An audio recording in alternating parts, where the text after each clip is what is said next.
So here we go. Speak Now, Taylor's version, is the third re-recorded album by American singer-songwriter Taylor Swift. It was released on July 7, 2023. Speak Now is notable as it is Taylor Swift's first album where she is the sole songwriter of all tracks on the album. Taylor's version is extended from the original 14 tracks to now 22. This one's a That's big record. that's a big increase in songs. Yeah. I just have to say. All right, So, Eric. Your thoughts on the re-recording of this album?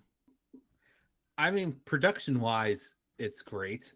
Um, you get like I kind of like the Taylor versions a bit better, just because her vocals are just more mature in this case. Like, especially like if you listen to the older album of this, like it just sounded very like, teeny bopper, kind of just Mhm. oh, you broke my heart, oh no. Right, whereas it kind of like with her matureness now, like it kind of gave a little bit more meaning to the songs. Mhm. I do think that this album is definitely like especially like Julia is a huge like Taylor Swift fan, like T, or what do they call Swifty all the Swifties. way, right? Yeah, yeah. So like literally, like she grew up with this in high school, right? So it's like complete nostalgia for her listening to all these songs. Um, but I just like, why put 22 songs? Like I just listening to this album was really like painful, just because Mhm. of how long it was in this case. Because it's like, okay, well, uh most of these songs have already come out, and some of these like are kind of like Easter eggs for her, but Julia's not like, happy with you. oh, oh my god. Well, I might have to open another beer. I'm just kidding. But like, I mean, I think this is her like big pivotal album that Yes. really like put her on the map. And that was literally like, I am a force to be reckoned with, and nothing will stop me from what I'm going to achieve.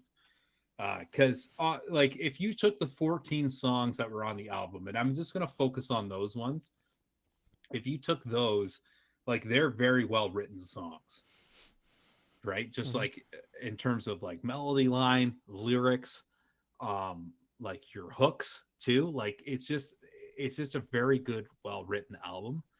But I think there she just should have just she just should stick with the 14 songs on the album, right? Mm. Because if you're gonna add more songs, add them as like an EP or a brand new album or whatever, or Deluxe just like, edition. yeah, or like the lost tapes of Taylor Swift, or whatever you want to call it. Um, but that being said, like I thought that they were like, I enjoyed them better than the original. Like I don't know if you listened to the original compared to this one. Yeah, a little bit. Yeah, yeah. So I just found like it was a more relatable, mature album Mm-hmm. to listen to rather than the original recordings. Yeah. No, I agree with that. But before getting into it, Chasing Dragonflies says she played the entire album at work and the coworkers got mad. They thought 22 was too many. Yeah, and I think that's it's sort of a through line with this Taylor's version. It it was a struggle to get through it. From 1 Mhm. to 22 front to back. Like it was too long for an album with songs that sort of feel the same for the most part. A lot of them are just about heartbreak and like, losing love or revenge or Mhm. like it's and it's all sort of in that same tempo. Like it's very similar from song to song. Like if you were to just like compare randomly one song to another in Mhm. this album, there's definitely like differences. But as like a 1 to 22, everything sort of starts blending together if you're trying to Mhm. listen to this from front to back. So it was a struggle, to be like completely honest. Even the 1 to 14, to me was a struggle. Once I got to Mhm. like 13, 14, I was like, okay, this album is done. This is enough songs. Yeah. But in saying that, I mean, wonderful songs. Honestly, like Haunted. I actually prefer the acoustic version of Haunted, which is not on this album, but I think that song's brilliant. Oh, absolutely. It's I just so really like catchy. Back to December. That's probably Yes. my favorite on the album. Yeah. I like Spark like she knows how to make a good hit. And Hmm. this is definitely where she kind of really molded her songwriting skills. Yeah. Because before that you have Fearless and Taylor's like the self-titled album, Yeah. Taylor Swift. But like Fearless has like it's just those like iconic starter Taylor Swift songs, but this is where she's actually starting to actually be like, I am I am an adult now, and I kind of want to just show my, you know, my 2 cents, and I think she definitely is really here crafting her songwriting ability. Hmm. Yeah. And like, and I agree with you. The Taylor's version is much better than the original in terms of a Mm-hmm. vocal performance. It just Mm-hmm. digs a lot deeper. Like she's able to put way more emotion in that vocal performance Mm-hmm. now than the Because original Speak Now. she's got all those years of experience, Yeah. right? So like Yeah. yeah, it just sounded very like the original just sounded very kiddie to me. Hmm. And I know it probably like I this album from what I've been told holds a lot to like nostalgia and like oh, I grew up with this album and that's awesome. But definitely this version is way better Yeah. in my opinion. Yeah. And super impressive that it's her as the sole songwriter. Like Mhm. just to be able to write 1 to 14 like on your own, like pff, that's freaking brilliant, right? Perfect. I'm back in the good books. But honestly, there aren't a lot of musicians who could write 1 to 14 of these tracks on their own and be No, this good. absolutely not. Yeah, there's Right. yeah, And like, how old was she when she made this? 22, which is why I assume there's 22 tracks. 22 track. Oh, fair enough. I think. Yeah, she likes to do those things. I think. I'll look it up while we keep discussing this. Um, Yeah, just this album, like even like Enchanted, you got Mean. Mean is probably another one of my favorite songs on this album. Uh, uh like she just got a really good way of words. yeah. And what's cool is it just gets better. Like her like lyrics just get better from here. I still think that Folklore will always be her best work. Yep. And I can't see her topping that. And if she does, I'd be thoroughly impressed. Yeah, not a lot of people top like their best album. Mhm. Quick calculation, she was 21 when this was released. Okay. I might be off by one. I'd be Yeah, because surprised. doesn't she have a song on the yeah, she had so in the next album, Red, she has a song called 22. Oh, okay. So yeah. Yeah, and that was I don't know about Yeah. So yeah, 21, like a 21-year-old Mm. writing this album by yourself. Oof. That's a big like task, Yeah. There aren't right? there aren't a lot of people that could do that. No. Even in like history, like there's not a lot of people that could do that. No. Um all right, let's just wrap this up. Eric, final thoughts, ratings on Speak Now, Taylor's version. I mean, probably for those people who are, like chasing dragonflies playing this album at work and they're probably like pissed off. They probably don't even know who Taylor Swift is. Maybe they're just young or maybe they're old and they're like, who the hell is this person? Like whippersnapper. So I would say I would recommend listening to this album for sure, especially if you wanted to get a feel of what Taylor Swift was, because I think this is some of definitely considered some of her best work Mm-hmm. for sure. Rating, final rating. Rating, it's hard to give a rating. I think if I rated the original album, it would be a lot lower than what I would give this one. I'm gonna give Really? Oh this, shit. yeah, I'm gonna give this an 8 out of 10. And what would you give the original then? Probably a 6. Really? Yeah. Oh shit. And the only reason why I say that is because, and it's like, I know people might rip my critique apart because they're like, well, you said there's 22 songs and you didn't like it, and look, the dots from my wife there. I mean, I the original just sounded very high school to me, right? Mm, It's just very high school, and I understand its perception, but I felt like this one, the re-recordings, like with her matured like vocals on this, like it really kind of just set those messages even better than what she originally recorded. So interesting. I just thought that this album was very like, it's how she wanted to do it rather than somebody saying, hey, Mm, this is what you're going to do. right. I still don't agree with the 22 songs. I think it should have just recreate your album, right?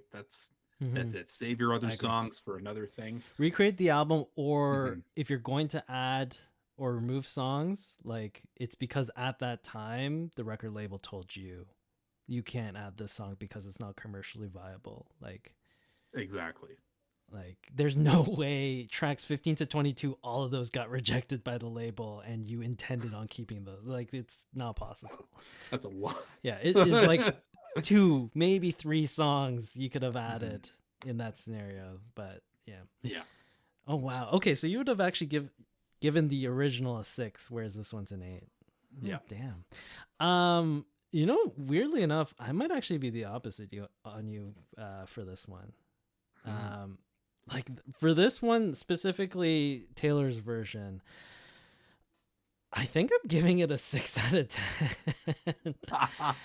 And I will say, if you had to choose between the two, you're definitely going to. I would definitely recommend Taylor's version, Mm. like every day of the week, because it's just the better. It just the performance is just so much better.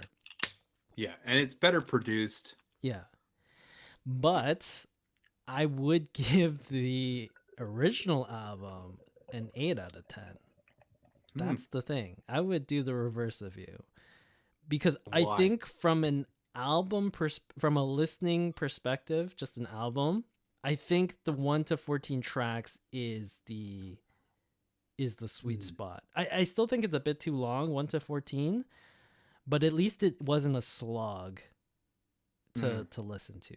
Whereas Taylor's version as an album is difficult to listen to. Mm. It is a very like I had to force myself to actually listen to all tracks 1 to 22 and actually like actively listen to it. It was very difficult. Whereas like when I listened Yeah. to the original 1 to 14, I could get to 12 and 13, and then by the end I'd be like, okay, this is it. I'm turning this off. Yeah. It's crazy too because I don't know what you were listening to this on, but on Apple Music it actually has in brackets From the Vault, which I feel like a great album name, From the Vault. Right. Just saying, right? Right. Yeah, yeah. And that's not to take away from the individual songs. I think the individual songs are brilliant. They're like really good. Mm. But when you're it's different when you're putting together an album because it needs to go through, the beginning, the middle, the climax, the end. Like it has to be a balanced Mm. album and it Okay. has to be a good listening experience, not just song after that's just a playlist. That's not an Mm. album, right? Which is what I found this album to be. It's just song after song after song. Yeah. Um, Okay. I can see your point. but so that's sort of why I would give this Taylor's version a 6, whereas the original an 8, even Mm. though I think Taylor's version is the superior album because of the Mm. performance. So it's a bit paradoxical, but Yeah, mine is too. So don't worry about it, but just in the opposite way. um but yeah, it was just such an interesting it's an interesting approach to have this many songs on this Mhm. album. And I get you want to give your fans bang for their buck, but like this is too many. I mean, she can do anything Yeah. and people would buy it, right? Like that, and that's the thing. That's why we're saying, like, put this on a different album, put these songs on a different album. from the vault or whatever you want to call it, and people will buy it, Yeah. especially the true fans, right? Yeah. Yeah. It should have been a different album. Okay. Anyways, that's sort of controversial. We're Yeah, it's two controversial reviews of the album. yeah. Um, Mm, but nowhere close to Folklore. Honestly, Folklore, yeah. that's I don't know, a like even masterpiece. listening to, like, if you get a chance, I would recommend going on Disney Plus and loading up that live version of her in the cottage sessions or whatever. And it's her whole, she plays all of Folklore, and it's just her and like two other musicians, and Mm, it's just so good. It's so good. I highly recommend listening to that. yeah. All right, perfect. So that was our discussion on Speak Now, Taylor's version by Taylor Swift, obviously. For those of you following along with us every single week, the album that we will be discussing will be the brand new In Times New Roman by Yes. Queens of the Stone Age. A bit of a delay because there were bigger albums to fry. But we are finally getting to this one. So that's what we will be discussing next week. Amen. All right. So that's it. This is a Crossroads Music Podcast. We actually had 0 controversial statements this week. We weren't called out for anything. So, there you go. But yeah, we're here at twitch.tv/the Crossroads Music Podcast here every single Monday. However, we are going to be switching to our Wednesday schedule starting next week. So we'll be here Correct. at twitch.tv/the Crossroads Music Podcast on Wednesday, 10 p.m. PT. No, 10 p.m. ET, 7 p.m. PT. There you go. Yes. Catch us on Spotify, Apple Music. We're also on YouTube, so I don't know, just there's no URL yet. You need to get a certain amount of subscribers and all that stuff, but we're on YouTube. It's just the album reviews are there, so go check those out. But that should be it. Eric, anything else to add before we wrap this all up? No, I don't have anything else to say. Sweet. Yeah, thanks everyone for tuning in. Thanks chat for coming in. And we will catch you all next time. Peace.